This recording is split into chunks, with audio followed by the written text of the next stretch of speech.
বরং আমার মেয়ে আসমা প্রত্যেকদিন আমার মেয়ে আসমা নাস্তা বানাইয়া বানাইয়া প্রস্তুত থাকে। কারণ নবী আমার মক্কা থেকে মদিনায় হিজরত করবেন, প্রতিমধ্যে নাস্তার প্রয়োজন হবে, ক্ষুধা লাগবে। এজন্য আমার মেয়ে আসমাও ঘুমায় না। আমার মায়ার নবীর কথা শুনিয়া আবারও কান্না আরম্ভ করলেন।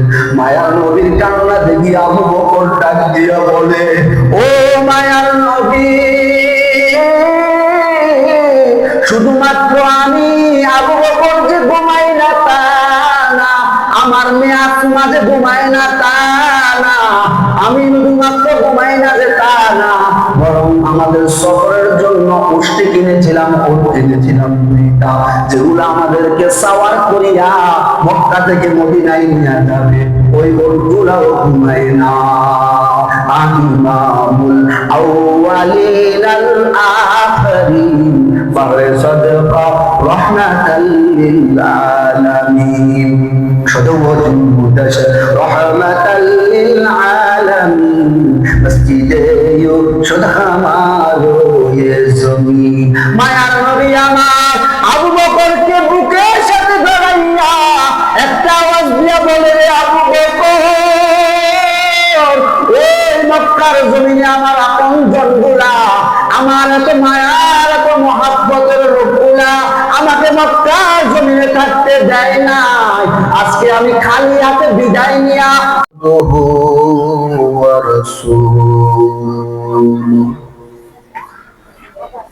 الذي أرسله الله تعالى بالحق بشيرا ونذيرا وداعيا إلى الله وبإذنه وسراجا منيرا. أما بعد فأعوذ بالله من الشيطان الرجيم. بسم الله الرحمن الرحيم. فمن كان يرجو لقاء ربه فليعمل عملا صالحا ولا يشرك بعبادة ربه أحدا. وقال النبي صلى الله عليه وسلم حب الدنيا رأس كل خطيئة، أو كما قال عليه الصلاة والسلام. صدق الله المولانا العظيم وصدق رسوله النبي الأمي الكريم، ونحن على ذلك من الشاهدين والشاكرين، والحمد لله رب العالمين.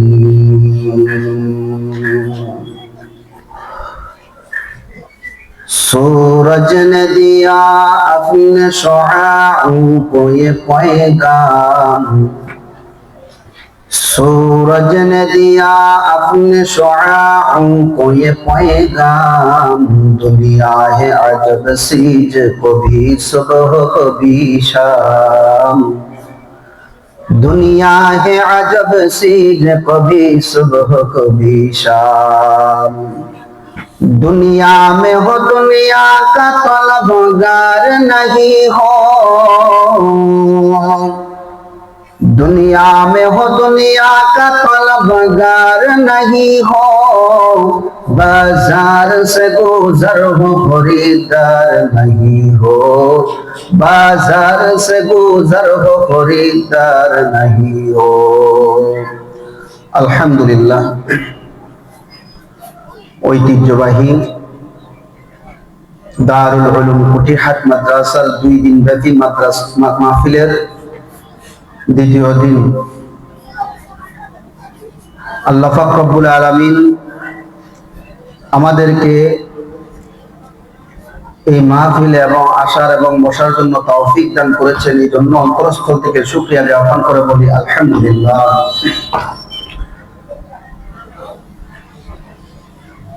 দুনিয়ার জীবনে আল্লাহ পাক রব্বুল আলামিন আমাদেরকে প্রেরণ করেছেন এই জন্যই যে আমাদেরকে আল্লাহ পরীক্ষা করবেন। এই দুনিয়ার পরীক্ষার ফলের ফলাফল দিয়ে নির্ণয় হবে আমি জান্নাতি না জাহান্নামী। এই জন্যই আল্লাহ পাক রব্বুল আলামিন পবিত্র গ্রন্থ আল কোরআনে ডাক দিয়ে বলেন, فَمَنْ كَانَ يَرْجُو لِقَاءَ رَبِّهِ,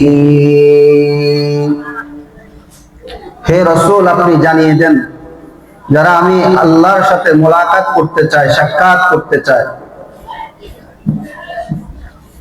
فَلْيَعْمَلْ عَمَلًا صَالِحًا, তারা যেন বিশুদ্ধ আমল নিয়ে আসে, যাতে কোনো ধরনের ঝামেলা না থাকে, বরং পরিষ্কার পরিশুদ্ধ আমল নিয়ে আমি আল্লাহর দরবারে ফিরি।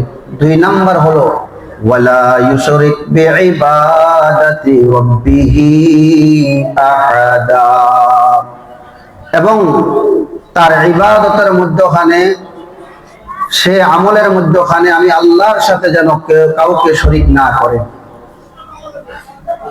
রাসূলুল্লাহ সাল্লাল্লাহু আলাইহি ওয়াসাল্লাম হাদিস শরীফের ভিতরে বর্ণনা করেন, মানুষকে দুনিয়ার মহব্বত, দুনিয়ার ভালোবাসা, দুনিয়ার সৌন্দর্য এগুলার মোহে পড়িয়া মানুষ দুনিয়ার কারণে আখিরাতকে তারা ধ্বংস করে ফেলে।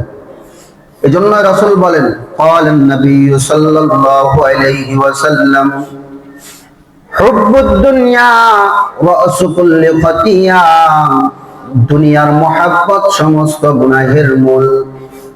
এদিক দিয়ে আল্লাহ জানায়া দেয়, فَمَا كَانَ يَرْجُو لِقَاءَ رَبِّهِ فَلْيَعْمَلْ عَمَلًا صَالِحًا, ও পয়গম্বর আপনি আমার বান্দা আপনার উম্মতদেরকে জানায়া দেন তারা যেন আমি আল্লাহর সাথে মোলাকাত করতে আসবে, অবশ্যই আসবে, অবশ্যই আমি আল্লাহর কাছে ফিরতে হবে। তাদেরকে আপনি জানিয়ে দেন মোলাকাত করার সময় যেন 2টা গুণ নিয়ে আসে। 1 নাম্বার হলো ফালইয়ামাল আমালান সালিহা, তারা যেন বিশুদ্ধ নেক আমল নিয়ে আমি আল্লাহর দরবারে ফিরে। বিশুদ্ধ নেক আমল কি? যে আমলের ভিতরে কোনো ধরনের ত্রুটি নাই, কোনো ধরনের ভুল নাই, কোনো ধরনের গুনাহ মিশ্রণ নাই। আজ আমি আর আপনি ইবাদত করি, ইবাদতের ভিতরে শিরকের মিশ্রণ রাখি, অথচ আল্লাহ জানায়া দেয়, ও দুনিয়ার মানুষ আমি তোমাদেরকে বানাইলাম দুনিয়া পাওয়ার পর দুনিয়ার পিছনে ছুটবা না, এই দুনিয়ার মোহে পড়বা না, কারণ দুনিয়ার মোহ যার ভিতরে ঢুকবে তার দুনিয়াও বরবাদ, পরকালও বরবাদ হয়ে যাবে। এজন্য আল্লাহ জানায়া দেয়, ও দুনিয়ার মানুষ অন্তর থেকে দুনিয়ার মহব্বতটা বের করে দাও, নেক আমলের প্রতি আকৃষ্ট হও, এবং তোমার ইবাদত যেটা আমার জন্য করবা সে তার ভিতরে কোনো ধরনের শিরকের মিশ্রণ যেন না থাকে। আল্লাহ পাক রব্বুল আলামিন জানায়া দেয়, ও দুনিয়ার মানুষ এই ক্ষণস্থায়ী জিন্দেগি পাইয়া তুমি পরকাল ভুলে যাইও না, কারণ দুনিয়ার জমিনে তুমি বেশি দিন থাকতে পারবা না, কারণ প্রত্যেকটা মানুষকে মৃত্যুর স্বাদ আস্বাদন করতে হবে। আল্লাহ জানায়া দেয়, কুল্লু নাফসিন যায়িকাতুল মাউত, প্রত্যেক প্রাণীকে মৃত্যুর স্বাদ আস্বাদন করতে হবে। কেউ দুনিয়াতে মৃত্যুর হাত থেকে পলায়ন করে থাকতে পারবে না। আল্লাহ বলেন মালাকুল মাউত আজরাইল প্রত্যেকটা প্রাণীর প্রাণ বের করে নিবে। কেউ দুনিয়াতে ক্ষমতার বাহাদুরি করে থাকতে পারবে না। যারা দেখা যায় ক্ষমতা ক্ষমতা ক্ষমতা করে, তারাও একটা সময় পরকালের বাসিন্দা হয়ে যাওয়া লাগে। আজরাইলের হাত থেকে কেউ বাঁচতে পারে না। যারা বাড়ির পাগল, বাড়ির পিছনে ছুটে, কিন্তু দেখা যায় বাড়ি পড়ে থাকে, কিন্তু বাড়িওয়ালা থাকে না। আজরাইলের হাত থেকে কেউ বাঁচতে পারবে না। মরণ থেকে কেউ পলায়ন করতে পারবে না। মরণ থেকে পালাইয়া কেউ যদি আসমানে গিয়াও বাড়ি করে, বলে আসমানও কিন্তু আজরাইল চিনে। আজরাইল হাত থেকে আসমানে গিয়াও পলায়ন করে থাকতে পারবে না।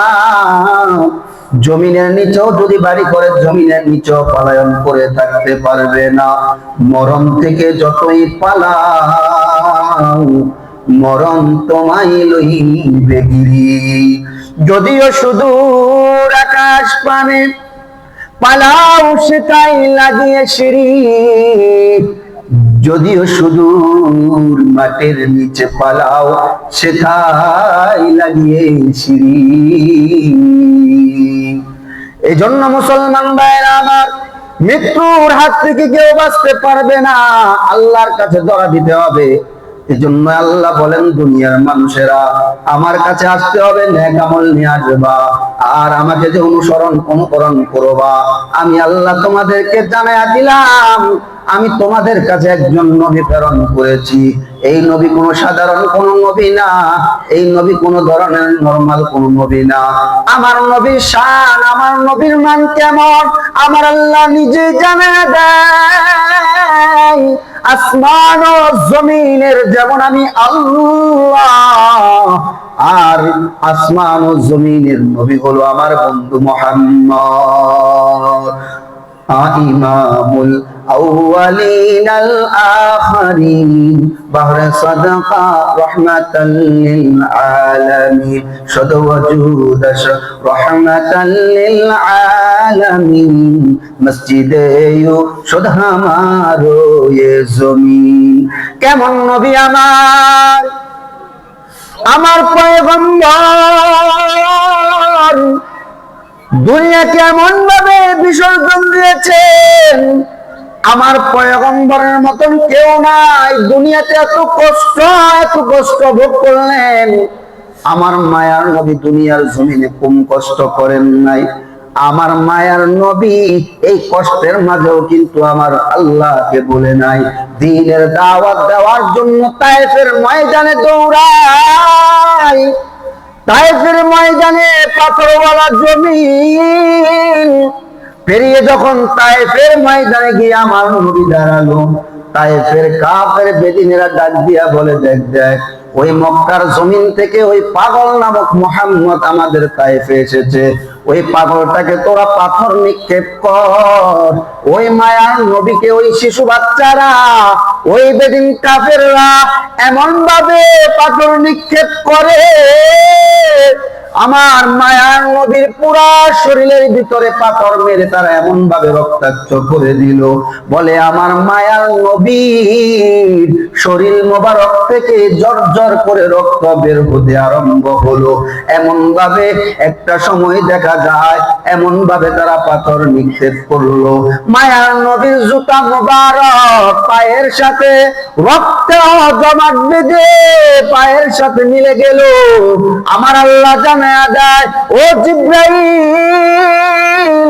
যাও যাও যাও, ওই তায়েফের ময়দানে ওই বেদিন কাফেরেরা আমার পেয়ারা মুহাম্মদ আমার মায়ার নবীরে ওই বেদিনেরা পাথর নিক্ষেপ করে রক্ত রঞ্জিত করে দিয়েছে। ও দুনিয়ার মুসলমান, আমার আল্লাহ আমার মায়ার নবীর এত ভালোবাসে, বলে আমার মায়ার নবীর শরীরের ভিতরে মশা মাছি হারাম করে দিয়েছে বসা। আমার মায়ার নবীকে ওই তায়েফবাসীরা এমন ভাবে পাথর নিক্ষেপ করলো, তারপরেও আমার মায়ার নবী দিনের কাছ থেকে ফিরে আসলেন না। সবাইকে এক কালিমার দাওয়াত দেয়, সবাইকে ডাক দিয়া বলে লা ইলাহা ইল্লাল্লাহ পড়ো আর ইসলামের ভিতরে প্রবেশ করো। ওই মানুষগুলা আমার মায়ার নবীর কথা শুনে না, বরং আমার মায়ার নবীকে কষ্ট দেয়। ও দুনিয়ার মুসলমান, কেমন মায়ার নবী! শুধুমাত্র আমার মায়ার নবীকে আমার আল্লাহ ভালোবাসতেন যে তা না, বরং আমার আল্লাহ যে ভালোবাসতেন শুধু তা না, আমার মায়ার নবীকে শুধু আমার মায়ার নবীকে সাহাবাই কেরামরাও প্রাণ দিয়া জান দিয়া ভালোবাসতেন। আমার মায়ার নবী যখন দেখলেন দুশ্মনের অভাব নাই, সাহাবাই কিরামদেরকে দাওয়াত দিয়া তাদেরকে তাকওয়ার মেহমান বানায়া দেয়। আল্লাহ পাক রব্বুল আলামিন জানায়া দেয়, হাবিব আপনি দ্বীনের দাওয়াত দেন, আর কাকে আমি আল্লাহ কবুল করব এটা আমি আল্লাহই ভালো জানি। মুসলমান ভাইরা আমার, তায়েফের ময়দানে দাওয়াত দেয়, রক্ত জর্জরিত হয় আমার মায়ার নবী, আর ওই বেদিনেরা হাসে। অথচ আমার মায়ার নবীর সাহাবীরা আমার মায়ার নবীকে কত ভালোবাসতেন। বলে মায়ার নবীর ভালোবাসা দিলের ভিতরে যার একবার ঢুকছে, তার জীবন দিয়া বলেও মায়ার নবীর মান ও ইজ্জত রক্ষা করে। কত ভালোবাসতেন আমার মায়ার নবীকে আবু বকর। কি মায়া, কি মায়া! আবু বকরকে ডাক দিয়া বলা হয়, ও আবু বকর, আপনি আমার সনে এই মক্কার জমিন থেকে হিজরত করে মদিনায় যাওয়া লাগবে। এই জমিনে আমার আত্মীয় স্বজন, আমার আপনজন আমার বিরোধিতা করতেছে, আমাকে থাকতে দেয় না। আমাকে মক্কার জমিন থেকে বিদায় নিয়ে মদিনার জমিনে হিজরত করা লাগবে। আবু বকরকে যখন এই কথা বললো, ওই দিন থেকে আবু বকর রাতের বেলায় আর ঘুমায় না। আমার মায়ার নবী হঠাৎ একদিন আবু বকরে দরওয়াজার কিনারায় হাজির, ডাক দিয়া বলে, আবু বকর। সঙ্গে সঙ্গে ভিতর থেকে মায়ার নবীর আওয়াজ শুনিয়া আবু বকর ডাক দিয়া বলে, লাব্বাইকা ইয়া সাদাইকা ইয়া রাসূলুল্লাহ, ও নবী আমার, আপনি কি আমাকে ডাক দিয়েছেন? মায়ার নবী ডাক দিয়া বলে, ও আবু বকর, আমার মনে বড় কষ্ট। এই কষ্ট নিয়ে আমি মক্কা ছাড়িয়া মদিনায় হিজরত করব। তোমাকে তো বলেছিলাম হিজরতের সাথী তুমি আবু বকর হইবা। ও আবু বকর চলো, ও আবু বকর আগে বলো, আমি তোমাকে ডাক দিতে দেরি, তুমি জবাব দিতে দেরি করলে না কেন? আমি তো মনে করেছিলাম আবু বকর আপনি ঘুমিয়েছিলেন। সঙ্গে সঙ্গে আবু বকর দুইটা চোখের পানি ছাড়িয়া কান্না জড়িত আওয়াজ দিয়া বলে, পয়গম্বর, যেই দিন থেকে আপনি নবী বলেছেন হিজরতের সাথী আমি আবু বকর হব, ওই দিন থেকে আমি আবু বকর বিছানার সাথে পিঠ লাগাই না, মাথার সাথে বালিশ লাগাই না। কারণ আমার মায়ার নবী আসবে, আর এসে যদি সামান্য সময়ও যদি দেরি করে, ওই বেঈমান কাফেরেরা আমার মায়ার নবীকে আক্রমণ করবে, আঘাত করবে। ও নবী, আমি কিন্তু ঘুমাই নাই। মায়ার নবী আবু বকরকে বুকের সাথে জড়াইয়া একটা আওয়াজ দিয়া বলে, রে আবু বকর, এটাও কি মানুষের দ্বারা সম্ভব? ঘুম না যাইয়া বিছানার সাথে পিঠ না লাগাইয়া আপনি আমি নবীর মায়ায় পড়িয়া এভাবে পড়ে আছেন। ও আবু বকর! সঙ্গে সঙ্গে আবু বকর কান্না জড়িত আওয়াজ দিয়া বলে, ও মায়ার নবী,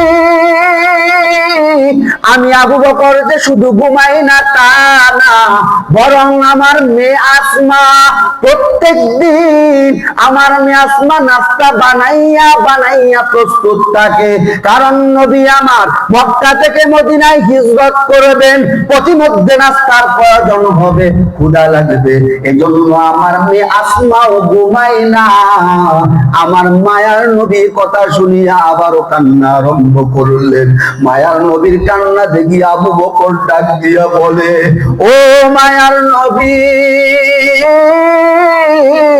শুধুমাত্র আমি আবু বকর যে ঘুমাই না তা না, আমার মেয়ে আসমা যে ঘুমায় না তা না, আমি শুধুমাত্র ঘুমাই না যে তা না, বরং আমাদের সফরের জন্য উষ্টি কিনেছিলাম, উট কিনেছিলাম দুইটা, যেগুলো আমাদেরকে সাওয়ার করিয়া মক্কা থেকে মদিনায় নিয়ে যাবে, ওই উটগুলাও ঘুমায় না। ইমামুল আউয়ালিন আল আখিরিন বাহরে সাদকা রাহমাতাল লিল আলামিন সদওজুদাশ রহমাতাল লিল আলামিন মসজিদে ইউশুদ হামারো ইয়ে জমিন। মায়ার নবী আমার আবু বকরকে বুকের সাথে ধরাইয়া একটা আওয়াজ দিয়া বলে, রে আবু বকর, ওই মক্কার জমিনে আমার আপন জনগুলা, আমার এত মায়ার এত মহাব্বতের লোকগুলা আমাকে মক্কার জমিনে থাকতে দেয় নাই। আজকে আমি খালি হাতে বিদায় নিয়া মক্কা থেকে মদিনায় চলে যাই। ও আবু বকর, আজকে আমি হিজরতের রজনীতে আপনাকে দেওয়ার মতন কিছুই নাই। তবে আবু বকর শুনিয়া রাখেন, আমি আল্লাহর কাছে দোয়া করি রে মালিক, আবু বকরের হিজরতটা মক্কা থেকে যেন মদিনা না হয়, বরং আবু বকরের হিজরতটা যেন মক্কা থেকে জান্নাত পর্যন্ত হয়। আল্লাহু আকবার বলেন না। শুধুমাত্র তাই নয়, কত মায়া কত মায়া কত মায়া। আবু বকর রাসূলকে এত মায়া করতেন, হিজরতের রজনীতে সফর সঙ্গী আবু বকর। আবু বকর পিছনে পিছনে একবার যায়, সামন দিকে যায়, উত্তরে যায়, দক্ষিণে যায়। মায়ার নবী ডাক দিয়া বলে, আবু বকর আপনি এমন কেন করেন? সঙ্গে সঙ্গে আবু বকর ডাক দিয়া বলে, ওগো নবী, আমার বড় ভয় হয়, এই দুশমন গুলা চতুর্দিকে উৎপেতে আছে, আপনি মায়ার নবীকে আঘাত করার জন্য, আপনি মায়ার নবীকে মারার জন্য। ওগো নবীজি, আমার বড় ভয় লাগে, এই মক্কার কাফের গুলা যদি আপনি নবীকে যদি মেরে ফেলে। এই জন্য আমি আবু বকর একবার ডাইনে যাই, একবার বামে যাই, একবার সামন দিকে যাই, যেন দুশমনরা আমার মায়ার নবীর গায়ে যেন আঘাত করতে না পারে, যেন আঘাতটা শুরুতে প্রথমেই যেন আমার গায়ে লাগে। কত মায়া কত মায়া। যারা আমার আল্লাহর পাগল, যারা আমার নবীর পাগল, তারা দুনিয়ার পাগল হয় না। এজন্যই তো কারণ পয়গম্বর বলেছেন, হুব্বুদ দুনিয়া রাসু কুল্লি খাতিয়া, দুনিয়ার মুহাব্বত সমস্ত গুনাহের মূল। ও দুনিয়ার মানুষ, সাহাবায়ে কেরামরা নিজের জীবনকে বিসর্জন করে দিয়েছেন, একমাত্র আল্লাহ এবং তার রাসূলকে খুশি করেছেন। কে সে ওমর, কে সে আবু বকর, কে সে ওসমান, কে সে আলী, যারা জীবন দিয়ে প্রাণ দিয়ে নবীকে ভালোবেসেছেন, আল্লাহকে ভালোবেসেছেন। ও দুনিয়ার মুসলমান, দিলের কানটা লাগাইয়া শোনো, এই জমিনে আমার নবীর মায়া কিন্তু ওমর রকম ছিল না। আমার মায়ার নবীকে যেই ওমর তলোয়ার নিয়ে দৌড়ায়, মক্কার জমিনের ভিতরে ঘোষণা হয়ে গেল, কে মুহাম্মাদের বরদান আলাদা করে মাথাটা আমার কাছে আনতে পারবে। সঙ্গে সঙ্গে ওমর খোলা তলোয়ার হাতে নিয়ে রাস্তার মধ্যে দৌড়ায়। কেন দৌড়ায়? বলে মুহাম্মাদের মাথা আনার জন্য যায়। আমার আল্লাহ আসমান থেকে তাকাইয়া দেখে আর বলে, রে ওমর, তুই যে মুহাম্মাদের বরদান আনতে যাস, বরং সেই মুহাম্মদকে তো তুই কিছুই করতে পারবি না, কারণ বাঁচানের মালিক হলো আমার আল্লাহ, মারনেওয়ালাও হলো আমার আল্লাহ। ওমর খোলা তলোয়ার নিয়ে দৌড়ায়। হঠাৎ করে দৌড়াইতে দৌড়াইতে গিয়া প্রতিমধ্যে বাধা। এক লোক ডাক দিয়া বলে, ও ওমর, কোথায় যাও? বলে মুহাম্মদের গর্দান থেকে মাথাটা আলাদা করে ফেলবো, মুহাম্মদকে জমিন থেকে বিদায় করে দিব। সঙ্গে সঙ্গে লোকটা ডাক দিয়া বলে, ভাই ওমর, আপনার মুহাম্মদ কি নিকটাত্মীয় হয়? বলে, না না, মুহাম্মদ আমার কোনো আত্মীয় না। তাহলে আপনি কেন মুহাম্মদের গর্দান আনতে যান? বরং তার আগে আপনার ঘরের ভিতরে গিয়া দেখেন আপনার বোন এবং ভগ্নিপতি ওই মুহাম্মদের হাতে কালিমা পড়ে মুসলমান হয়ে গিয়েছে। শুধুমাত্র তাই নয়, ওমর বোনের দিকে দৌড়ায়, মুহাম্মদের দরবার থেকে না দৌড়াইয়া এখন উল্টা পথে নিজের বাড়ির দিকে দৌড়ায়। দরওয়াজার কিনারায় গিয়া বলে, ও বোন ফাতেমা, দরওয়াজা খোল। বোন ফাতেমা দরওয়াজা খুললেন, দেখে হাতের ভিতরে কোরআন। বোন আগের মতন কথাও বলে না, বোন কোরআন তিলাওয়াত করে। বলে, ডাক দিয়া বলে, বোন কি পড়তেছো? বলে, আমি আল্লাহর কালাম পড়ি। বলে, এই কালাম পড়া যাবে না, ফিরিয়ে দাও। বোনকে আঘাত করে, মারে, ধরে, এত নির্যাতন করে। তারপরেও কিন্তু ওমরের বোন ইমানের পথ থেকে পিছু হয় না। ইমানের পথে অবিচল থেকে আমার মরণ যেন হয়, কোরআনের পথে অবিচল থেকে আমার মরণ যেন হয়। তোমারই কাছে মিনতি আমার, ও রহিম দয়াময়, কোরআনের পথে অবিচল থেকে আমার মরণ যেন হয়। আল্লাহু আকবার। ফাতেমা ডাক দিয়া বলে, ভাই, তুমি যদি আমাকে মারতে মারতে মেরেও ফেলো, তারপরেও কিন্তু আমি কালিমা ছাড়বো না, আমার আল্লাহকে ছাড়বো না। কারণ এতদিন আমি ছিলাম আল্লাহ ছাড়া একজন মানুষ, হেদায়াত না প্রাপ্ত মানুষ।